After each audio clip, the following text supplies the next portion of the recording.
Who are the second-year breakouts from last year's first round, revisiting the 2024 first round? A ton of quarterbacks that might be ready to take off in 2025 on today's Peacock and Williamson. NFL analyst Brian Peacock and former NFL scout Matt Williamson bring you expert NFL analysis every day in less than 30 minutes. Get an inside look at the NFL on the field and in the front office with elite breakdowns to next-level analysis and in-depth information only for the real NFL fans. This is Peacock and Williamson, and it starts now.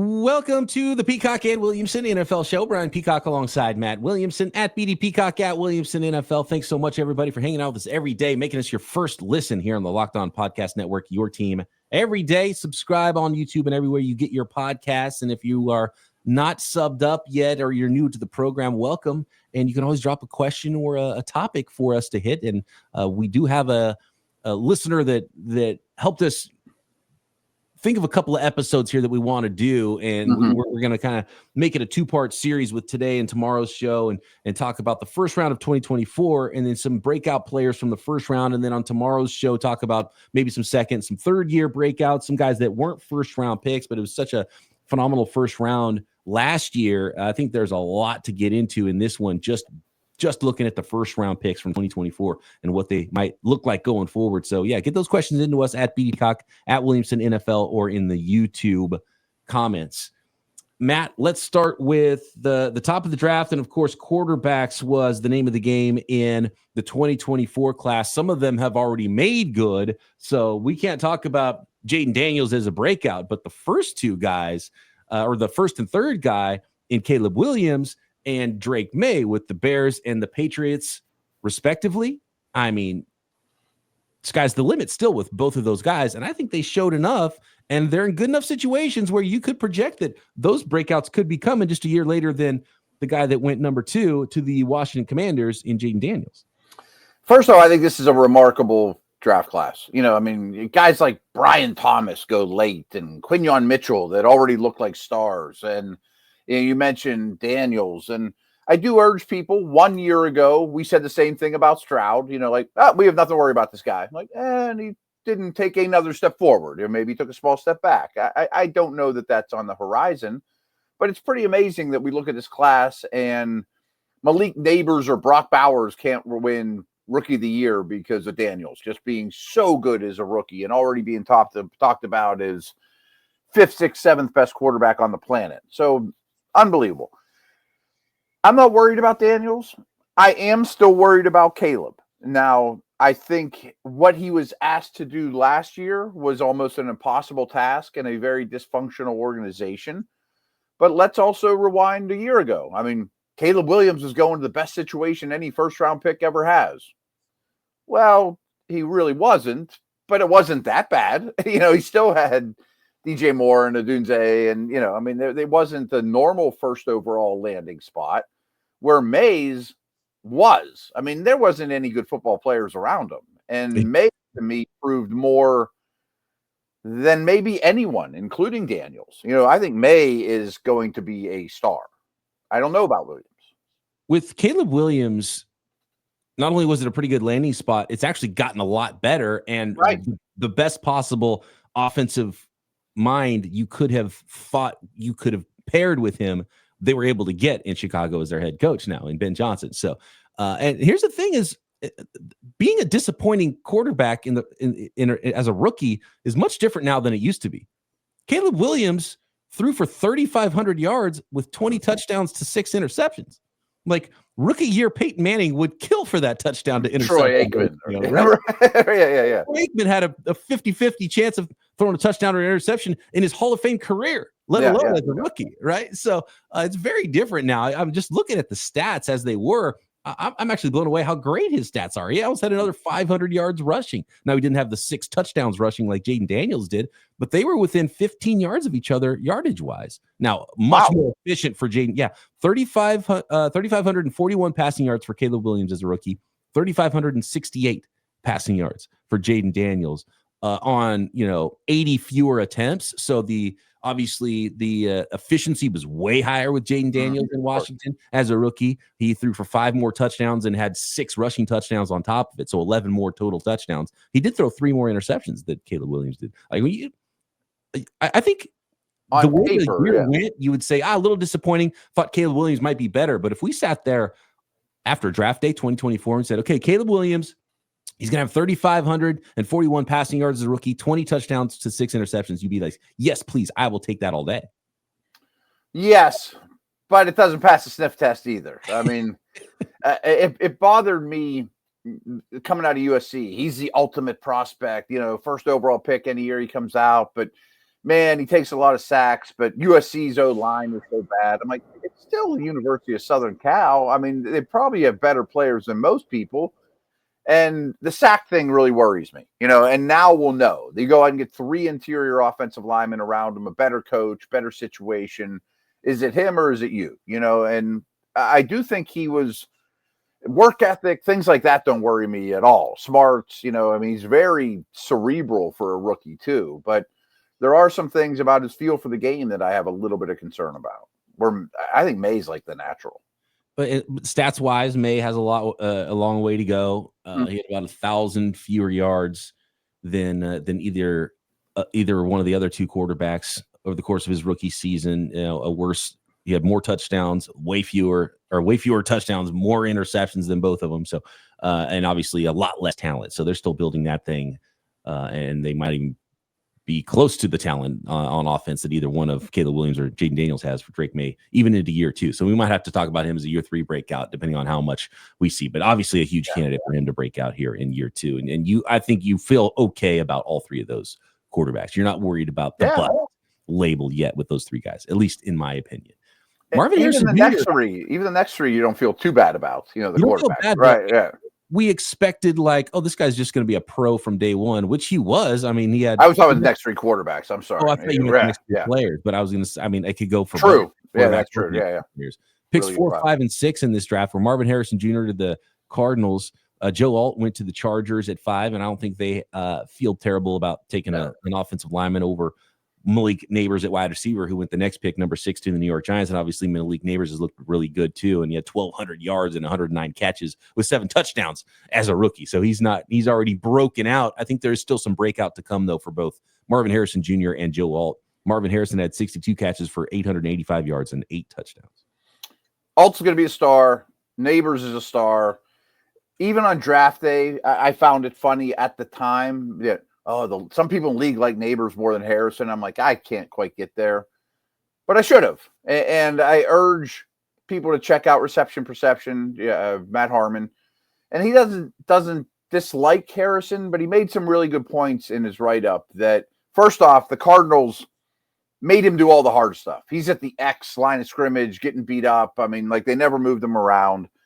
But he's not as athletic as you think. And he's got shorter arms, and Harmon kind of talked about him more like he should be more of a CD Lamb usage, not a DK Metcalf or Randy Moss, more of a technician than he is a natural talent. And I think people should look at him in that light. It's well said. Yeah, move him around, use him as a route runner. Yeah. If Marvin Harrison doesn't hit at the level that people expected, and with how few guys are running a full workout and 40 times before the draft, and we saw this into the 2025 draft, and it was like, wow, a lot of guys didn't run. You don't have the full athletic profile. I wonder if teams will start to be like, oh God, we got to have that full profile, or we just can't take a guy that high, even if his last name's Harrison. Right. I think there is changing in the scouting waters right now.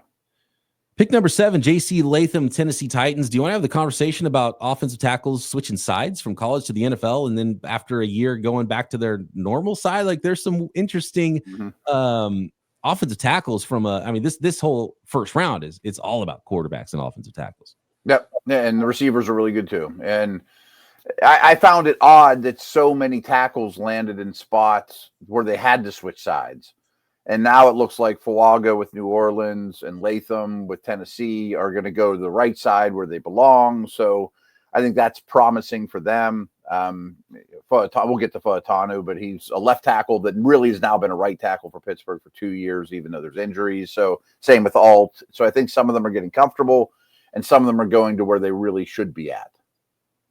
A Fashanu for the New York Jets. Yeah, right. Going to be a left tackle because they drafted a right tackle, two-play right tackle. So you like that situation for the New York Jets as well. And I think any and all of these offensive tackles should be considered guys who could break out because it takes a while, right? And they start slow. And it's a good. I mean, there's like the safest. Like, forget about the raw players that you're going to take. The safest first round picks sometimes they don't exactly look like that as rookies in the NFL. And I think it's always a good lesson to go back, which is why we've been doing a lot of that post draft, just to remind fans, like, okay, well, slow down. It takes a little while sometimes to transition, even if you think it's a safe player who's insanely talented, ends up being a really good NFL player.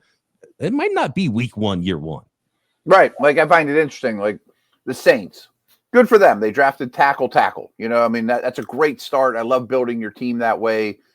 But that doesn't mean Fuaga is going to be a great right tackle in year two. And what's his face out of Texas is going to be fine. I mean, you're not going to be solid there this year. You're going to have growing pains. You might be real solid there in 5 years and be thrilled about it. But, you know. Next, let's get a little bit more specific here with some of the mid to late first round picks from 2024 and what to expect in 2025 next.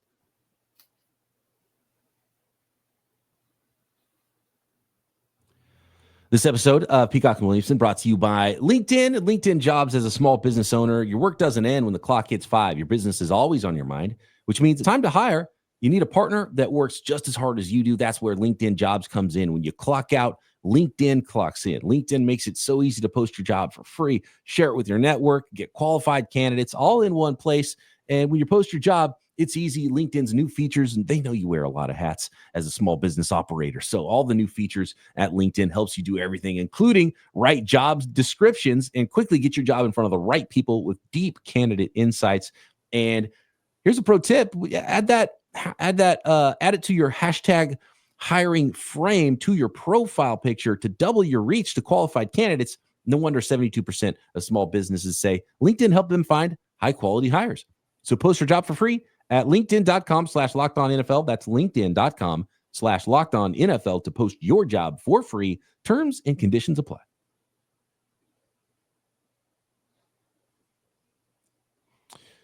I'm excited for this group of second-year quarterbacks. And it's really frustrating that J.J. McCarthy, who's the 10th pick in the draft to the Minnesota Vikings, had the injury. But we got to see Sam Darnold flourish. And now he's gone elsewhere. He's gotten paid. He's in Seattle.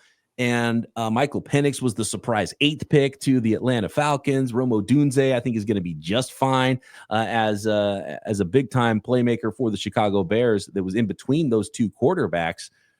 Talk to me about what you think about Michael Penix going into year 2 and J.J. McCarthy going into year 2. And I think there's something that people aren't giving McCarthy enough credit for, and that's how physically talented he is, too. Yeah, he's athletic. He's got a cannon of an arm. Like, the sky's the limit for J.J. McCarthy. I would be buying a ton of stock in J.J. McCarthy right now just because the vibe I'm hearing around the league, they're like, oh, you know, some system quarterback. He's a talented dude.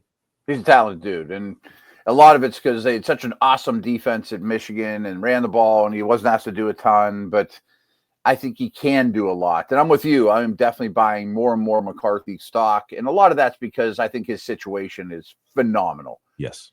I would like seeing a little more out of Odunze, but I'm not real concerned because I adored him coming out of Washington. Penix, I think, is a little more of a wild card because as a small sample size, I think he could be Jameis Winston in a bad way because he is an aggressive attacker and he's not super mobile. And I know he ran well to his 40, blah, blah, blah.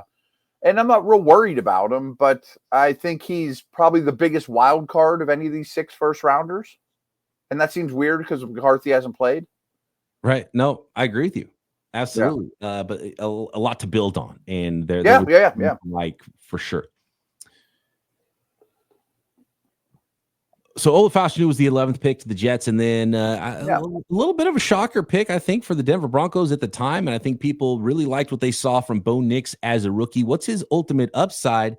And if you were kind of redrafting these guys, and I know you do a lot of dynasty stuff, how would you rank these quarterbacks?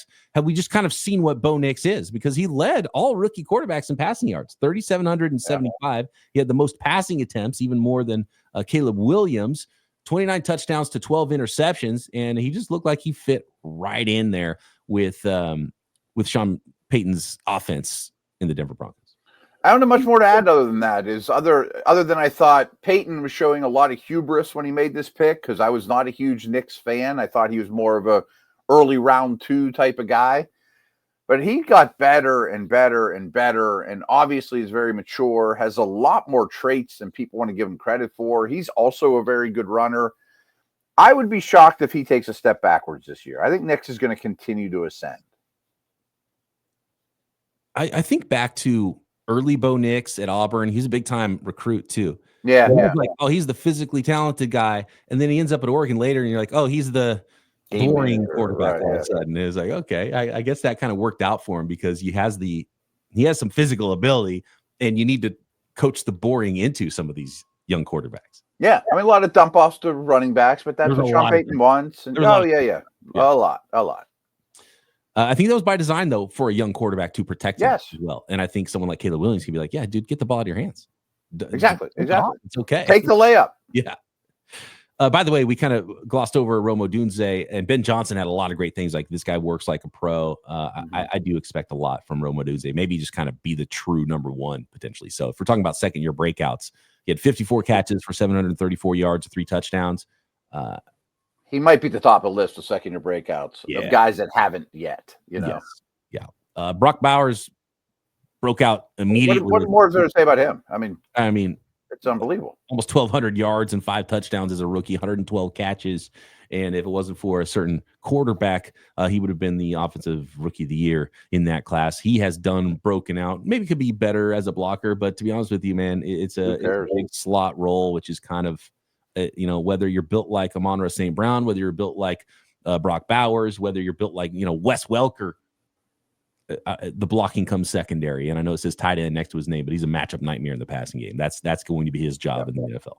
Yep. And I think the easiest way to say it is, how many tight ends are truly the featured receiver in their NFL offense? None more than him. Kelsey at this stage of his career isn't as much, and none as a rookie. And rookie tight ends traditionally struggle. I mean, he looks like a superstar. I think there's some really good candidates in the next group of players for that second-year breakout in the NFL.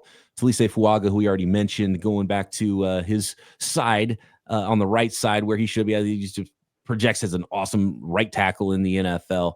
To the New Orleans Saints at 14. Laiatu Latu, we talked about him yesterday with Jake Arthur of Locked On Colts.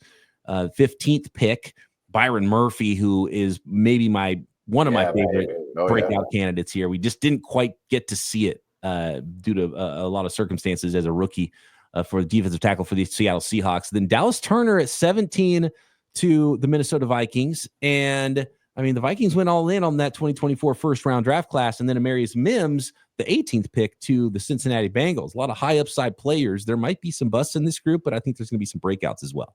Me too. I'm super high on what Murphy's going to do this next year. We talked enough Latu the other day.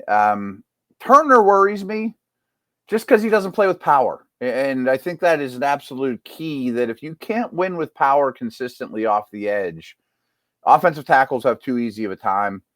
I think Mims is going to be a really good player too. And boy, there's ability there. Meanwhile, Verse, the next guy, wins with power. Next guy, defensive rookie of the year, Jared Verse. He's the opposite. He's all power all the time. And the thing with Jared Verse is, I was like, oh man, is this guy going to be able to win, because he's kind of only got one move? And he's like, oh, I can push NFL guys with a bull rush just as easily as I did with college guys. And he did it at the small school level, did it at a bigger school, and then is doing it in the NFL. So that was pretty phenomenal to see how he just explodes off the line and has just a crazy bull rush and really only had one move. So he can get better as he diversifies his skill set as a defensive end in the NFL. But man, that speed to power, don't forget that when you're scouting these college pass rushers coming into the NFL. And I know he didn't end up with as many sacks as people might have guessed, but all his advanced numbers, pressures, quarterback hits, quarterback win rate, how much you want to put faith in that, he's right behind the Garrett Watt, Bosa level guys. So he's like 6th in all those categories, which is pretty awesome as a rookie. Absolutely. And his weighted AV, according to Pro Football Reference, which is approximate value, sort of like a wins above replacement, so kind of like all encompassing and not a perfect stat, but gives you a really good dirty look at how valuable a player was. He was the highest value of the defensive players and nearly as valuable as some of those first round quarterbacks that played all year. Wow. I get it. Yeah. Next was Troy Fautanu to your Pittsburgh Steelers at pick number 20. I want to get your thoughts on him on the other side here, Matt, and the rest of 2024 round 1. Some really good breakout candidates at the end of round 1. Next.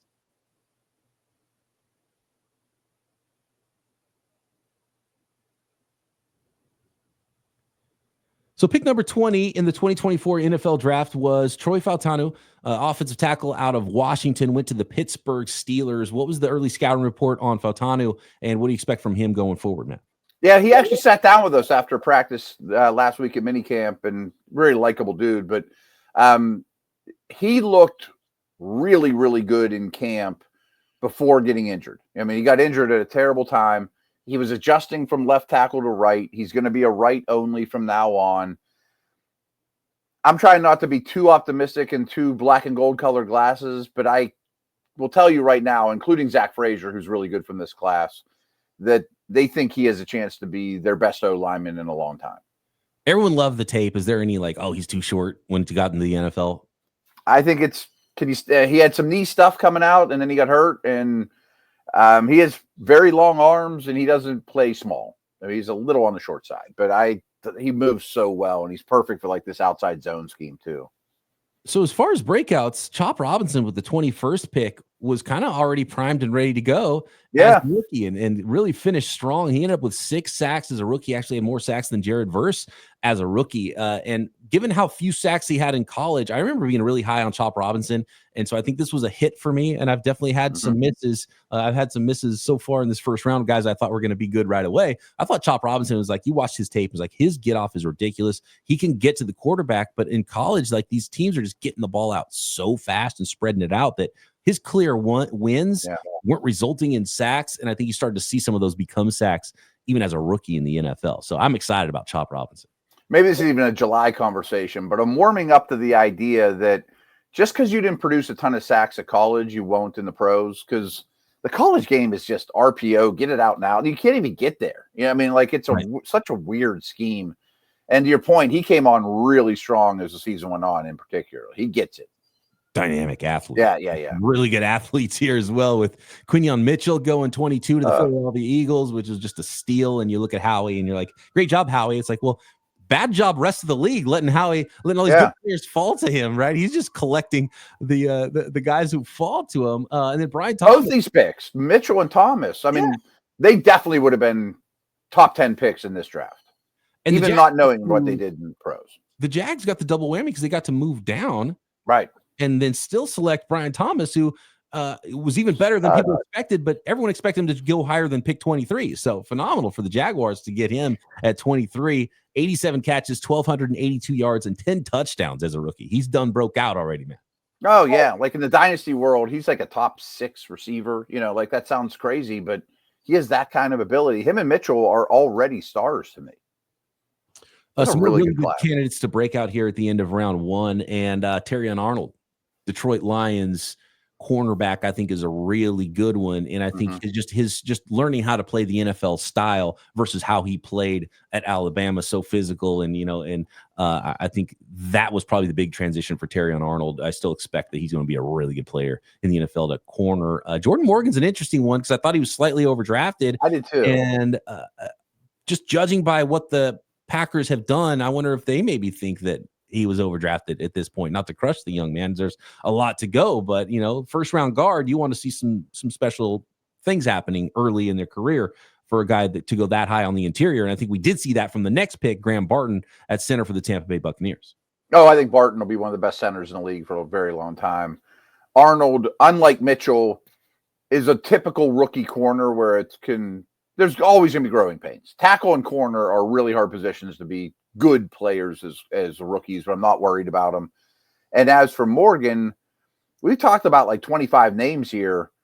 there haven't been hardly any that I've thought, man, I'm worried about that guy. I'm kind of worried about Jordan Morgan. I don't know if he's a tackle. I don't know if he's a guard. Yeah. I'm not Packers worried are about weird as like an NFL player. I'm just like, oh, really, man? Okay, pick 25. And there was a Yeah. lot of talent still on the board. And especially, and he went straight to guard. So it wasn't like, oh, well, maybe we think he'll be a tackle and then he'll play guard. And so, you know, we're going to have Peter Bukowski on and he'll talk to us more about the Packers and some intricacies here. And maybe he's got some really good insight into what that looked like as a rookie and the expectations for Jordan Morgan going forward. I'm excited to ask Peter about it because I feel like the Packers, maybe more than any of the 31 other teams, just put their 5 best offensive linemen out there. You know, like is Zach Thomas center or a guard? Right. You know, like we're just gonna put our 5 best and we'll figure it out. You know. Yeah, and they kind of do that in a lot of positions and change positions and interesting team build going on with the Green Bay Packers for sure.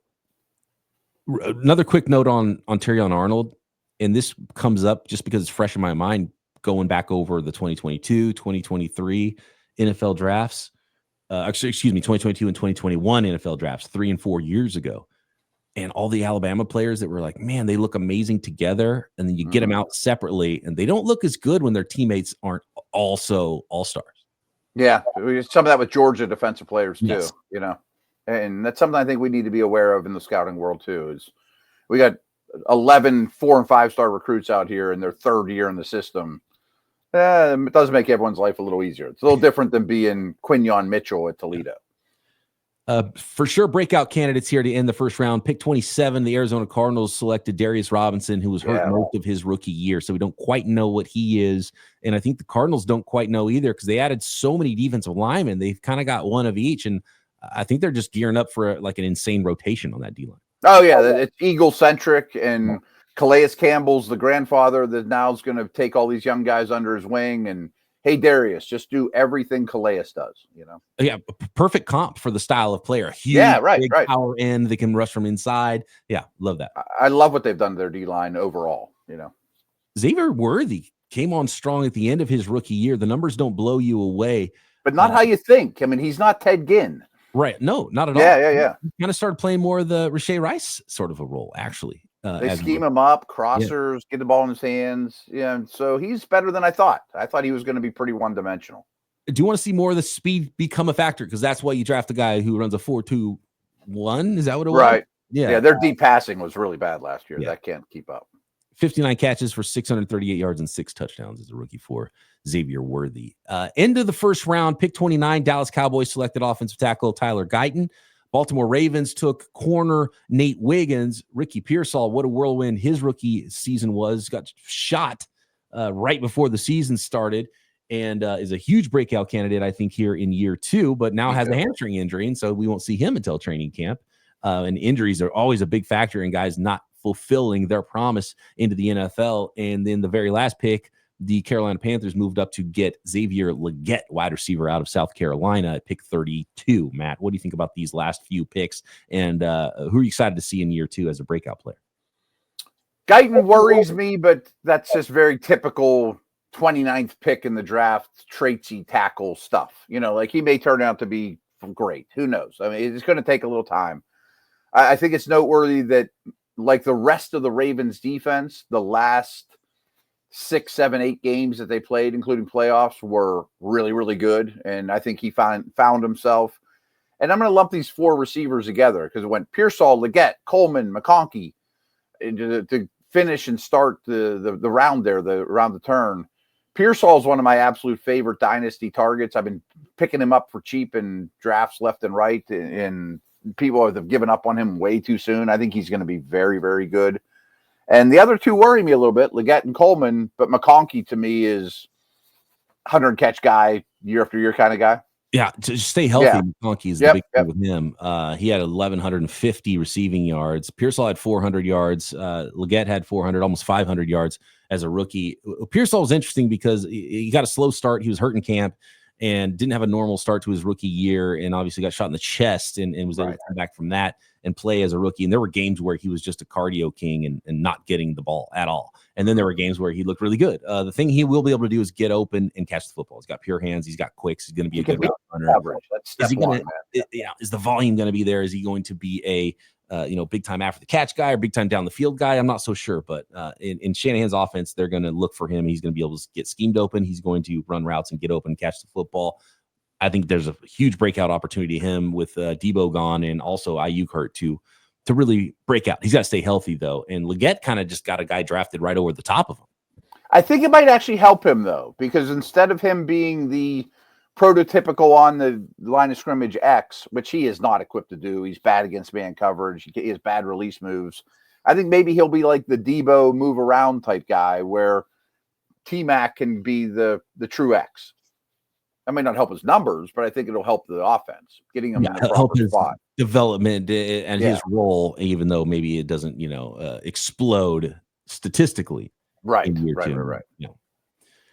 More on this draft class because we want to talk about some second-year breakout players on tomorrow's show that were not selected in the first round and some third-year breakout players as well. So thanks, everybody, for tuning in here. Let us know what you think about your team's 2024 first-round picks and some potential breakouts in year 2 and year 3. Hit us up at BD Peacock, at Williamson NFL. Drop a comment on YouTube. Subscribe while you're there. Matt and I back tomorrow right here, Peacock and Williamson.